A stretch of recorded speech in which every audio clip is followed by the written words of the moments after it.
ఏ గ్రామమైనా తీసుకోండి, ఆ గ్రామంలో ప్రతి 50 ఇళ్లకు ఒక వాలంటీర్ వ్యవస్థ, ప్రతి 50 ఇళ్లకు 70 ఇళ్లకు ఒక వాలంటీర్ వ్యవస్థ. ఆ వాలంటీర్ వ్యవస్థతో పెన్షన్ పెంచి మరి 1వ తారీఖునే ఇంటికి వచ్చి, అది 1వ తారీఖున సెలవు దినమైనా సరే, ఆదివారమైనా సరే, ఆ 1వ తారీఖున ఇంటికి వచ్చి చిక్కటి చిరునవ్వుతో గుడ్ మార్నింగ్ చెబుతూ పెన్షన్ చేతిలో పెడతా ఉన్నది. ఆ పెట్టేది ఎవరు అని అంటే గుర్తుకొచ్చేది మీ జగన్. రైతన్నను చేయి పట్టుకుని నడిపిస్తూ, రైతన్నను చేయి పట్టుకుని నడిపిస్తూ గ్రామంలో రైతు భరోసా కేంద్రం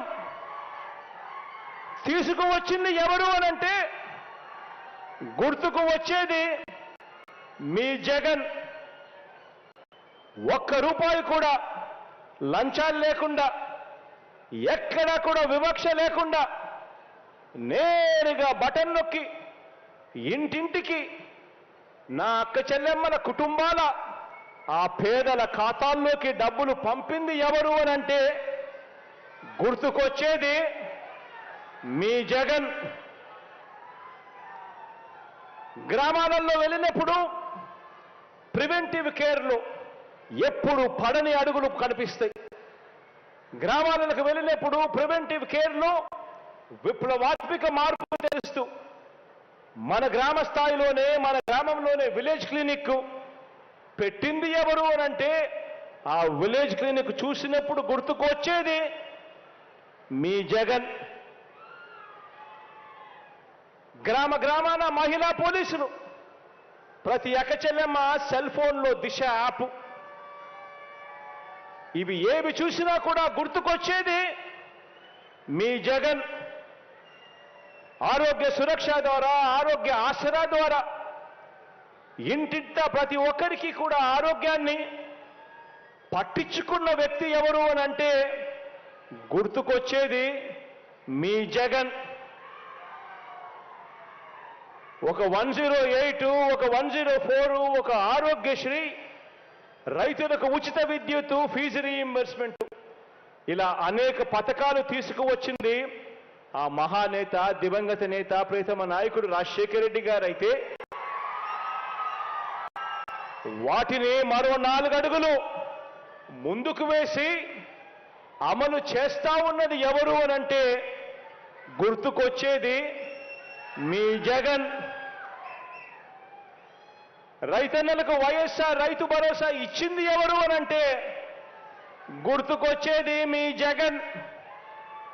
పొదుపు సంఘాలు అక్క చెల్లెమ్మలకు కుదేలైపోయిన సంఘాలు ఏకంగా 18% non performing assets, out standing రుణాలతో సతమతమైపోతా ఉన్న ఆ అక్క చెల్లెమ్మలకు, ఆ పొదుపు సంఘాలకు మళ్ళీ జీవం పోసింది ఎప్పుడు అనంటే ఎవరు అనంటే గుర్తుకు వచ్చేది మీ జగన్.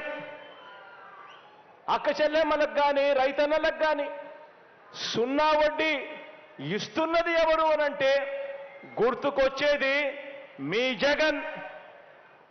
ఒక అమ్మఒడిని చూసినా, ఒక వైఎస్ఆర్ ఆసరాన్ని చూసినా, ఒక వైఎస్ఆర్ చేయూత కార్యక్రమం చూసినా గుర్తుకొచ్చేది మీ జగన్.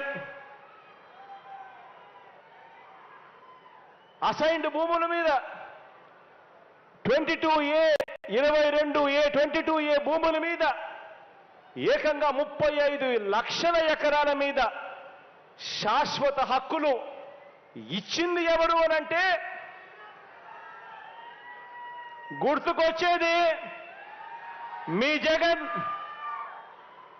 గ్రామాలలో గవర్నమెంట్ బడైనా సరే, గ్రామాలలో ప్రభుత్వ ఆసుపత్రి అయినా సరే మారటానికి నాడు నేడు చేస్తా ఉన్నది ఎవరు అనంటే గుర్తుకొచ్చేది మీ జగన్. గవర్నమెంట్ బడులలో ఇంగ్లీష్ మీడియం అంటే గవర్నమెంట్ బడులలో ఇంగ్లీష్ మీడియం అంటే గుర్తుకొచ్చేది మీ జగన్. గవర్నమెంట్ బడులలో డిజిటల్ బోధన, ఐఎఫ్పీలు, పిల్లలకు ట్యాబులు వచ్చాయంటే కారణం మీ జగన్. బాబు కంటే 3 రెట్లు పెన్షన్ పెంచింది ఎవరు అనంటే గుర్తుకొచ్చేది మీ జగన్. శాశ్వత బీసీ కమిషన్ ఏర్పాటు చేసింది ఎవరు అనంటే గుర్తుకొచ్చేది మీ జగన్. ఎస్సీ, ఎస్టీ, బీసీ, మైనారిటీలకు నామినేటెడ్ పోస్టుల్లో, నామినేటెడ్ కాంట్రాక్టులలో ఏకంగా 50% చట్టం చేసి రిజర్వేషన్లు కల్పించింది ఎవరు అనంటే గుర్తుకొచ్చేది మీ జగన్. ఏకంగా 2,45,000 కోట్ల రూపాయలు బటన్ నొక్కి ప్రతి అక్క చెల్లెమ్మ కుటుంబాల ఖాతాల్లోకి పంపించింది ఎవరు అనంటే గుర్తుకొచ్చేది మీ జగన్. ఇందులో 75% నా ఎస్సీ, ఎస్టీ, బీసీ, మైనారిటీ పేదలకు చేరింది అనంటే గుర్తుకొచ్చేది మీ జగన్. ఈరోజు మత్స్యకార భరోసా అన్న, నేతన్న నేస్తమన్న, వాహన మిత్ర అన్న, తోడు అన్న, చేదోడు అన్న గుర్తుకు వచ్చేది ఎవరు అనంటే మీ జగన్. ఆలోచన చేయమని అడుగుతా ఉన్నా. స్వతంత్రం వచ్చిన నాటి నుంచి 75 సంవత్సరాల కాలం మనందరి ప్రభుత్వం అధికారంలోకి రాకమునుపు మన రాష్ట్రంలో ఎన్ని మెడికల్ కాలేజీలు ఉన్నాయి గవర్నమెంట్లో అనంటే కనిపించేటివి 11. మీ బిడ్డ హయాంలో ఈరోజు కడతా ఉన్నవి మరో 17. స్వతంత్రం వచ్చినప్పటి నుంచి మన రాష్ట్రంలో ఉన్న పోర్టులు 4 లొకేషన్లలో 6 పోర్టులుంటే మీ బిడ్డ హయాంలో ఈరోజు కడతా ఉన్నవి మరో 4 పోర్టులు. కడతా ఉన్నవి మరో 10 ఫిషింగ్ హార్బర్లు. ఇదంతా కూడా కేవలం ఈ 4.5 సంవత్సరాల కాలంలో మాత్రమే జరిగింది అన్నది ఆలోచన చేయమని చెప్పి మిమ్మల్ని అందరినీ కూడా కోరుతా ఉన్నా. గతంలో కూడా పాలనలు చూశారు. ఇంతకుముందు నేను చెప్పినట్టుగా 14 ఏళ్ళు ముఖ్యమంత్రిగా పరిపాలన చేసిన పాలన చూశారు. 3 సార్లు ముఖ్యమంత్రిగా ఆయన పాలన చూశారు. మీ బిడ్డ 4.5 సంవత్సరాల పరిపాలన మాత్రమే చూశారు. కానీ నేను చెప్పినటివి ఇవన్నీ కూడా కుప్పం నుంచి ఇచ్చాపురం వరకు మీ ఇష్టం, ఏ గ్రామాన్నైనా తీసుకున్నా కూడా ఈరోజు మీ బిడ్డ పరిపాలనలో తేడా, మార్పు ప్రస్ఫుటంగా కనిపిస్తా ఉంది అని చెప్పడానికి గర్వపడతా ఉన్నా.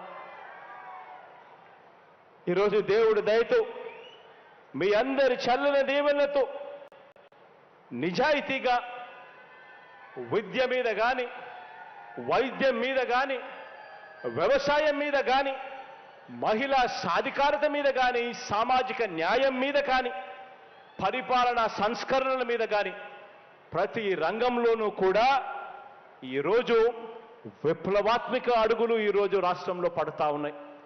గతంలో ఎప్పుడు కూడా జరగని విధంగా, ఎప్పుడు చూడని విధంగా ఈరోజు అడుగులు పడతా ఉన్నాయి.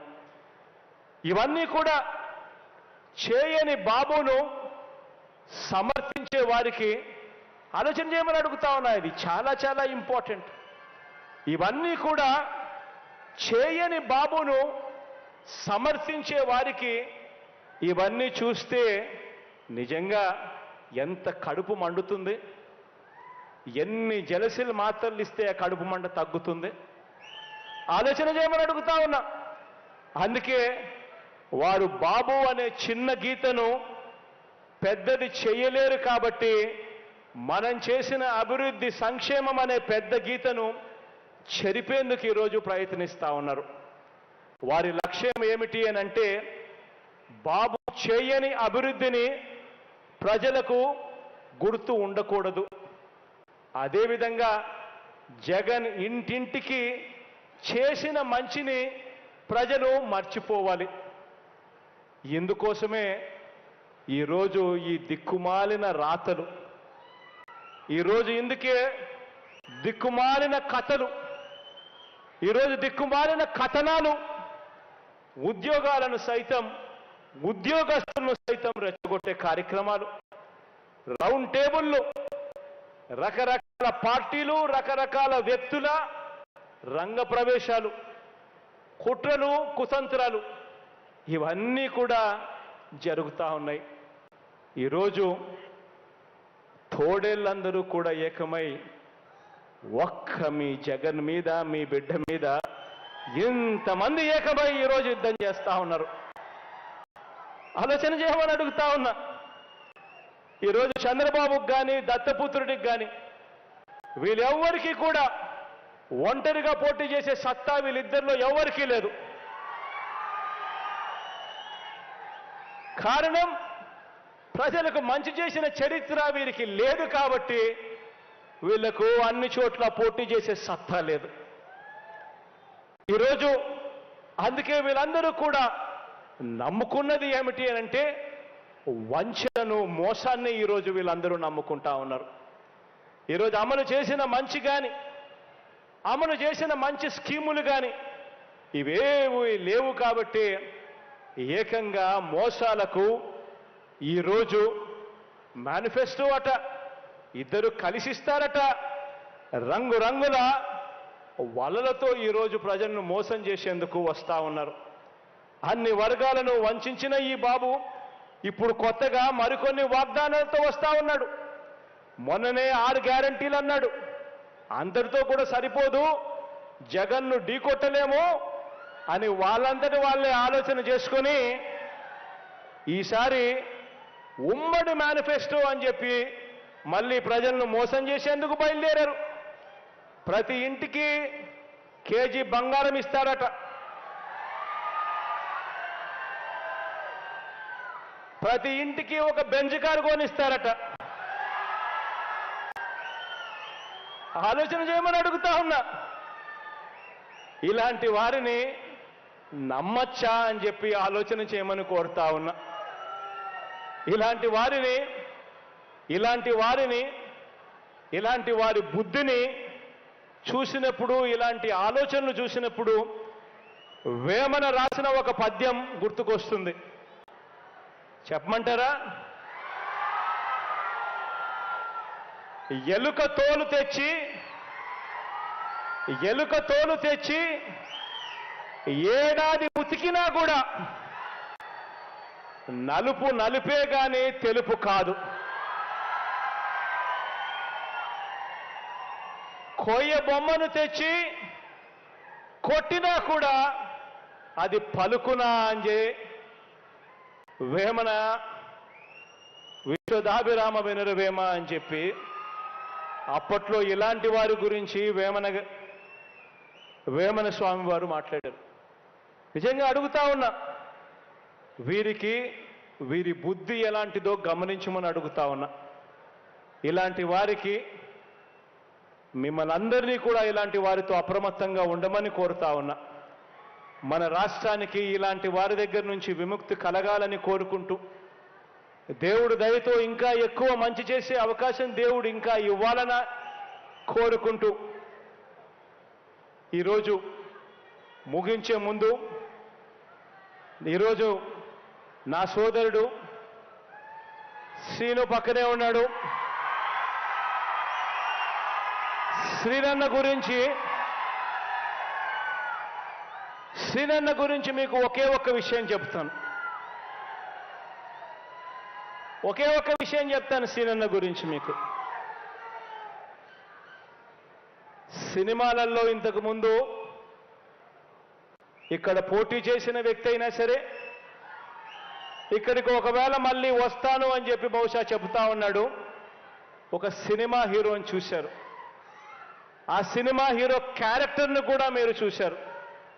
కానీ మీ ముందర నేను నిలబెడతా ఉన్నా రియల్ లైఫ్ హీరోని నేను నిలబెడతా ఉన్నా.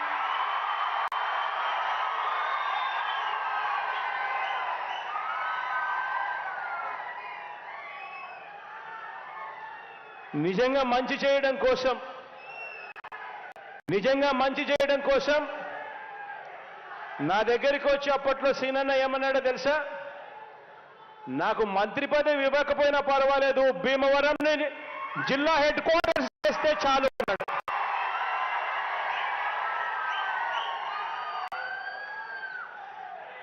నిజంగా రియల్ లైఫ్ హీరో అంటే ఇలాంటి మాటలు మాట్లాడతాడు. తాను అడుగుతూ ఈ ప్రాంతం అభివృద్ధి కోసం హౌసింగ్ కాలనీలలో భీమవరం మున్సిపాలిటీలో తాను హౌసింగ్ కాలనీలో లెవెలింగ్ వర్కుల కోసం తాను అడిగాడు. 39 కోట్ల రూపాయలు ఖర్చు అయ్యే ఈ లెవెలింగ్ వర్కులకు శాంక్షన్ చేస్తా ఉన్నామని చెప్పి సందర్భంగా తెలియజేస్తా ఉన్నా. సిమిలర్గా అదే మాదిరిగా రోడ్డు వర్క్స్ కోసం అడిగాడు. భీమవరం మున్సిపాలిటీ, భీమవరం రూరల్, వీరవసరం మండలంలో 5.5 కోట్లకు సంబంధించి అడిగాడు. అది శాంక్షన్ చేస్తా ఉన్నాము. యనమదూరు డ్రైన్ దగ్గర భీమవరం టౌన్లో ఫుట్పాత్ బ్రిడ్జ్ కావాలని అడిగాడు. దానికోసం 5.80 కోటి కావాలన్నాడు. అది శాంక్షన్ చేస్తా ఉన్నాము. Construction of major bridge at Gonteru dam అని అడిగాడు. దీన్ని కూడా 12 కోట్ల రూపాయలతో శాంక్షన్ చేస్తా ఉన్నామని చెప్తా ఉన్నాను. Reconstruction of bridge Bhimavaram Narsapuram road దగ్గర తొక్కడు డ్రైన్ల దగ్గర అని అడిగాడు. దీనికి 2 కోట్ల రూపాయలు ఖర్చు అవుతుందని అడిగాడు. దీన్ని కూడా శాంక్షన్ చేస్తా ఉన్నాను అని చెప్పి కూడా ఈ సందర్భంగా తెలియజేస్తా ఉన్నా. రాబోయే రోజుల్లో ఇంకా మంచి జరగాలని మనసారే కూడా కోరుకుంటూ, మీ అందరికీ మంచి చేసే అవకాశం దేవుడు ఇవ్వాలి అని కూడా కోరుకుంటూ ఈ కార్యక్రమాన్ని ప్రారంభిస్తూ నా స్పీచ్కి సెలవు తీసుకుంటా ఉన్నాను.